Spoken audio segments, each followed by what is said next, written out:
ആത്മാർത്ഥമായിട്ട് അഭിനന്ദിക്കുകയാണ് ഇത്തരം അത്യുജ്വലമായ വിജയം നേടിയതിന് നേതാക്കളെയും. അതുപോലെ തന്നെ കോൺഗ്രസിൻ്റെ പ്രവർത്തകർ ഒറ്റക്കെട്ടായി പ്രവർത്തിച്ചു, നേതാക്കളും ഒറ്റക്കെട്ടായി പ്രവർത്തിച്ചു. അതിൻ്റെ എല്ലാം പ്രതിഫലനമാണ് ഈ തിരഞ്ഞെടുപ്പ് ഫലം. തിരഞ്ഞെടുപ്പ് ദിവസം പോലും മുഖ്യമന്ത്രി നടത്തിയ പരാമർശം വ്യക്തമാണ്. മുഖ്യമന്ത്രിയുടെ സ്വഭാവ സർട്ടിഫിക്കറ്റിനുള്ള മറുപടിയാണ് ജനം നൽകിയിരിക്കുന്നത് കൃത്യമായിട്ട്. അപ്പോൾ ജനത സൂചിപ്പിച്ചത് ഗ്രൗണ്ട് റിയാലിറ്റി മനസ്സിലാക്കാതെ മുഖ്യമന്ത്രി എന്തു പറയുന്നു എന്നുള്ളത് ഇപ്പം കേരളത്തിലെ ജനങ്ങൾ ഒന്നുകൂടി ചിന്തിക്കും. ജനങ്ങളെല്ലാം ഒറ്റക്കെട്ടായി തങ്ങൾക്കെതിരാണെന്ന് മനസ്സിലാക്കിയിട്ടാണോ എന്ന് എനിക്കറിയില്ല. അതല്ലെങ്കിൽ തീരെ ഇത് ജനങ്ങളുടെ മനസ്സിനെക്കുറിച്ച് അറിയില്ല.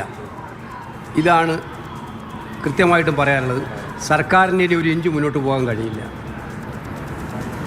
നമ്മൾ വളരെ വ്യക്തമാണ്, കേരളത്തിൽ UDFൻ്റെ അതിശക്തമായ തിരിച്ചുവരവാണ് ഇതിലൂടെ ഉണ്ടായിരിക്കുന്നത്. ശബരിമല വിഷയമൊന്നും പ്രതിഫലിക്കില്ല എന്ന് പറയുമ്പോഴും അത്തരം വിഷയങ്ങളൊക്കെ തന്നെ ഈ തെരഞ്ഞെടുപ്പിൽ പ്രതിഫലിപ്പിച്ചിട്ടുണ്ട് എന്നുള്ളത് കൂടിയാണല്ലോ ഈ ഫലം. ഏത് ശബരിമല വിഷയമൊന്നും പ്രതിഫലിക്കില്ല എന്ന് പറയുമ്പോൾ മുഖ്യമന്ത്രി തന്നെ പറഞ്ഞതാണ്. അല്ല, മുഖ്യമന്ത്രിക്ക് ശബരിമല ഒരു പ്രശ്നമേ ആയിരുന്നില്ലല്ലോ.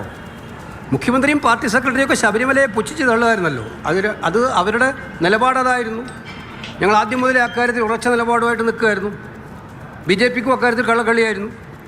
എന്തായാലും ജനങ്ങളെ സംബന്ധിച്ചിടത്തോളം BJP സീറ്റുകൾ വിജയിച്ചത് താങ്കൾ ചോദിച്ചു. അത് പരിശോധിച്ചാൽ മനസ്സിലാവും. CPMൻ്റെ ഔദാര്യത്തിലാണ് പലയിടത്തും BJP ജയിച്ചിരിക്കുന്നത്.